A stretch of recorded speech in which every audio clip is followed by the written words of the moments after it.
Sasa basi, niwe nimetaka, si ndio? Nikumbatie basi.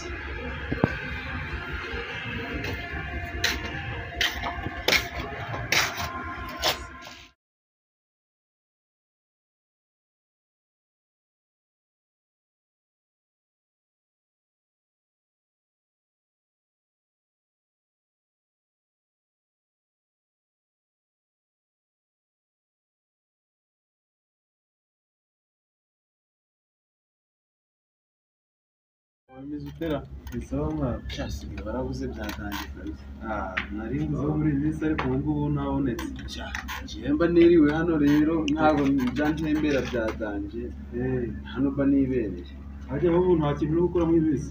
Nta byatangiye kazi karabuze n'ubu bibona. Ajya musigaye ubu nta kintu uri gukora muri bisi. Ntacyo akajopo twe twabonye ngo kweditinga ariko nako nyine kari kuba sababu byadanje nyine urebye. Ko se ni gute wacuruza ko mpera gucuruza karoti byarangiye ujya mu kweditinga gute? Ibya karoti rero byabaye ibibazo. Karoti twaraziguze zirahomba. N'ubu nyine ubuno ufite ibihumbi 10 no kugura umurimo. Uravuga utereka bya karoti memberetse na editing. Bico byagenze pe none siko bono ibintu byakaze. None se babigenera ibintu byo kweditinga uri kubona bigenda. Biruta ibya karoti kabisa nzi bono ko byanze. Ahubwo usanga uri gukorera abakozi nibo bari kujyana amafaranga. Rero endeno uhitagamo ugacuzinga ibiri kujya nyine. Birumvikana kabisa. Wagarase umuntu uri hano wenyine cyane njyewe urahangiye nyine wowe wiriwe mu rugo tu.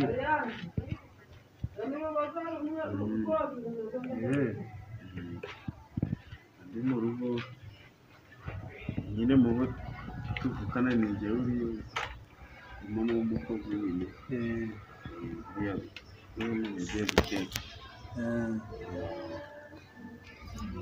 ibintu abari danje ni ukugerageza rimwe nyine iyo tutabonye tukajya tutebereye. Erega kuri isi ugomba kugerageza nyine ibintu bishoboka. Igihe cyose nyine wabonye ubushobozi kabisa. Abasa meze neza.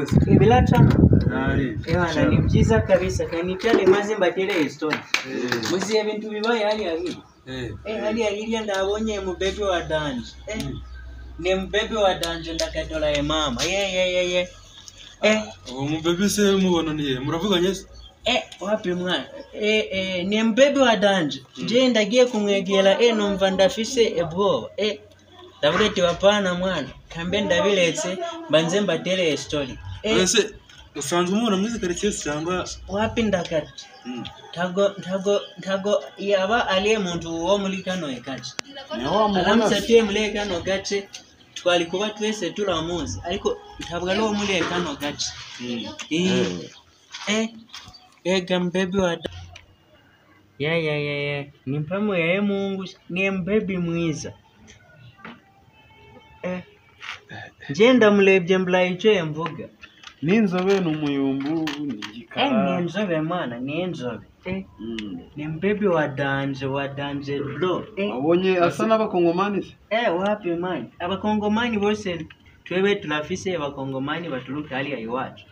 Ali aimulie Kongo abamayo baby bya fake bya bikala aliko kulia we ni enzobe ya ikintu gikure bwa mbere guhita mubona ukabona ararenze niki nyine ku buryo uzuri kuvuga ati kanje kumutura barabajema banje bro ni baby wa danje ate nyine kule size alafise kule etaye ya danje kabisa. Kuryo aje alimo kugenda nanje nkareba inyuma kavuga ati ni mbebe wa danje kabisa.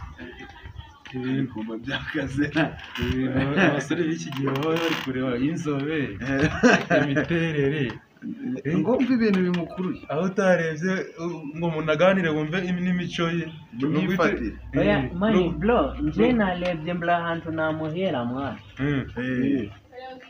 Se ubulumva niyo watangaye madolari yo muri Kongo. oya nyine yibaye ntabwo yakwemera. yibaye unavuganye nawe wenda mukanavugana ukanamuvugisha ukareba ibyari icyo gitekerezo sindi kukubwira nakigize ariko numva ndafise ubwoba mwana. Nasi wabonye ari guturuka mu ze quartier. Wabonye ari guturuka mu ze quartier. Turi hano hirya. Hamwe nuko watewo. Bro, nyine wowe nabizi ntabwo duce twina ahantu uzi neza.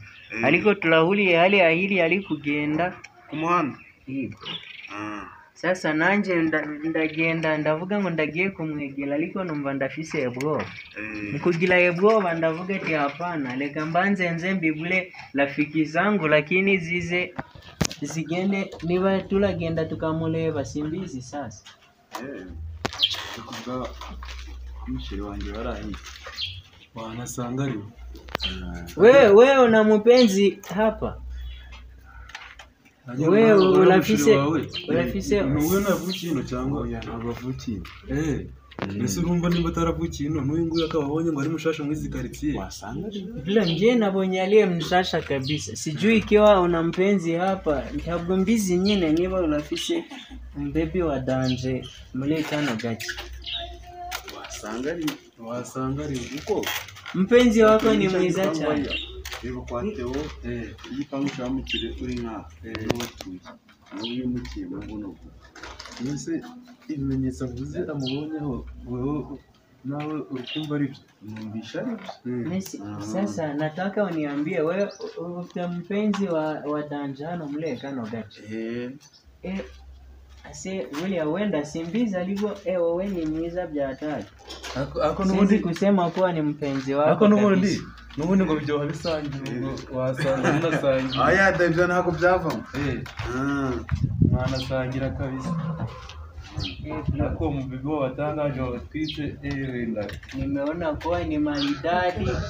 Ni msichana mzuri sana. Mzuri sana. Mtoto wangu ni msichana mrefu. Sana ni mrefu sana. Ndio kabisa. Sasa isiyokuwa maridadi pekee. Na tena ni sijui kama huko nitakwambia sasa.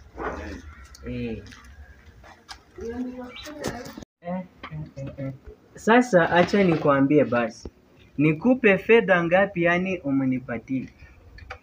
Witonde rero uramukobwa ntabwo ndi kumugurisha. Sibyo?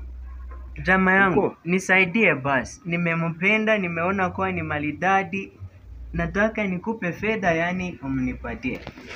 Hakuna. Akushaka nawe wakwigira Jamaa huwezi kubaliana nami basi. Nataka umenipatie.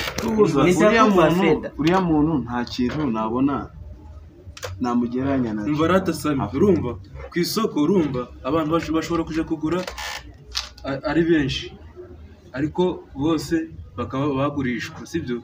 Ubwo nawe ushaka wagenda ukiteretera urkumva kareba nimba yakwemera.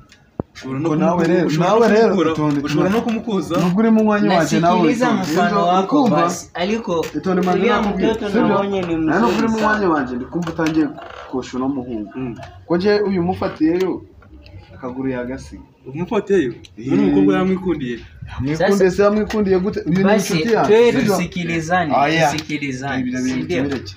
Tumvikane neza nguheleze amafaranga sibyo? Ndagoye amafaranga ubundi umpeleze mbele. Oya ntabwo ndi kuyemera. Sasa acha nizidishe ile gari yangu. Nongele ho imodoka ubundi umpeleze mbele. Na ile agenda tuyemo hano mu Rwanda ngenda yiguheleza. Yego aho wabugiye kunyiga. Nta kintu na kimwe bagosi cyaje mu gaciro kera. Basi nimekwambia nimempenda. Si ndio? Nimempenda basi. Na tena nimetia mikono juu. Je, namkunze sana. Sibyo? Iyo ntabwo naje kumugurisha uyu mukongomani. Gusa wamenya ashaka kumukorera iki. Sasa hakuna shida basi. Je, namkunze gusa nta kindi. Nimempenda, moyo wangu umeheshima. Si ndio? Nimempenda pekee. Izaro yamwimanye rero. Tutaishi ndani nyumba yetu wowe nuguhomba heba twe tuzakole bukwe uzana nyambalira bro weho nyine uzana nyambalira nisikilize basi ibyo ntabwo ndi kubyemera wowe nuguhe ugapfira muri Nyagasani ukazashaka uwawe ahubwo turamushakisha turashakisha uwawe sawa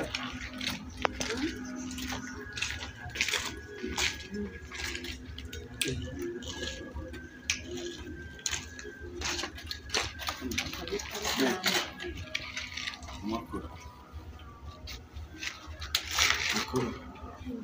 Abo bicaye. Narinde nyine mu rugo nta mazi mfite yagiye. Nanjye kureba ko mwe bafite. Mazi kure yafite. Apfa nuko ndi kubona nta byo. Mwenye nanze kwipfigita ikigaragara kandi kamanje natandire ko muyafite. Nisanga bamafite ubwo ni bwasuye mu rugo ndagike. Hano amazi yarahari rero na mukanya twaze turavoma twaye amazi yari mu kanya rumo uzi gufata hano akuri kuvoma yambonye amazi yayo urabona ko katsubire mu rugo niko ntari naho berekeza nta kibazo rero mugana afite sawa n'umuhungu byagenze nabonye yumiwe akifata uko nguko nose nurababonye Nuri? Jamaa yangu acha nikwambie sasa. Ni yule msichana ambaye nimekuambia basi. Ni mzuri ni William baby. Hatangiye kudutuka. Hatangiye kudutuka. Hapana. Nafikiri unasema Kinyarwanda. Uko rafiki zangu sasa siwezi kuwatoka tu. Acha nikwambie nyine sorry kuba Kinyarwanda chanjaliki chache basi. Sipo. Aliko nalindi kuvuga kulia ni yule mtoto nabonye nikasema kwa bado wana mchetse mwa acha nikwambie basi una msichana mzuri sana ako kabisa nimetia mikono juu nimeheshima basi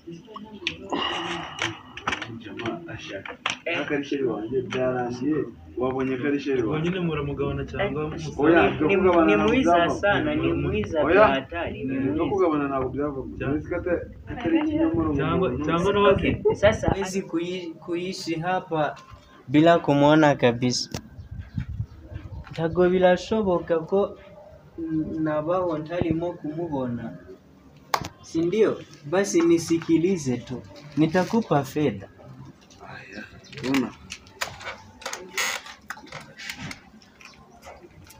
Mani ihangane ntagariwe bucuramo bakobwa usiniambie hayo basi nyine usiniambie nimekuambia kwa nimempenda ni modoka ziragwaga zikana okay sasa acha nikwambie basi hii ni simu yangu si ndio nataka unipe nambari zake panimeloze ndebe ko ndamvugisha jaribu basi nipe nambari zake lakini ngenda muvugishe tu abona umusagatekeye sibyo kugira amenye ko kankunda amusuzuma zikaba ariko iki cyazamufashije kubera gifite amafaranga ntabwo cyazamu usiseme mengi sana we nipe nambari zake sasa na tena niba ushaka ko tumusuzuma we nipe nambari zake pia hapo simu yangu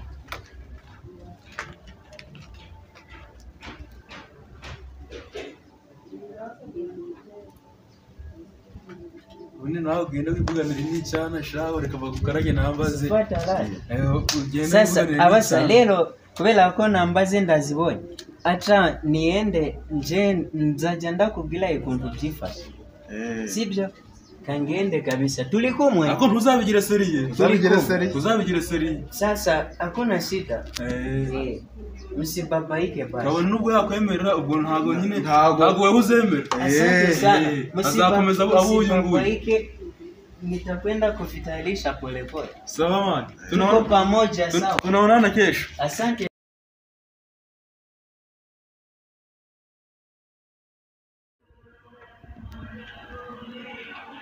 Sasa acha nikwambie msichana, nalakulebye sibyo? Nalakulebye mbona ule mwiza cyane, moyo wangu wahise ugwa muri eco cya rukundo, si ndio? Je, nalakulebye numva ndakukunze cyane. Sinzi we niba hali ya kuntu urimo kubyumva, ariko nje narakukunze.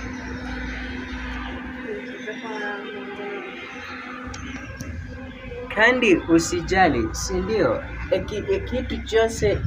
Kitu chochote utataka, ibintu byose uzashaka nje ndabifise, basi we niambie ko walankunze tu.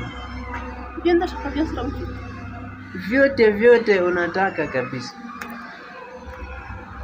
Ndafise ibintu nkagira naikana. We basi. Icyo ndashaka cyose uragifite?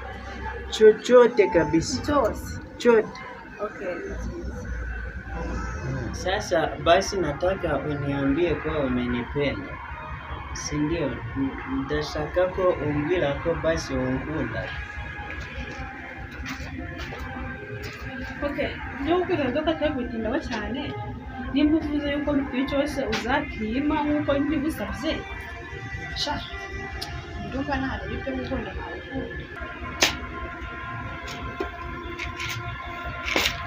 Habari gani boss? Yagoyeho. Nagwaye nimero ngo tugire. Sasa nimekwambia kwa nimempenda, si ndio? Kuri shere wanjye. Usifanye hivi. Hivi si vibaya boss, si ndio? Hivi si vibaya. Kinyarwanda ndabizi kuki. Kinyarwanda chanje ni kichache. Ntago ndazi kuvuga Kinyarwanda cyinshi.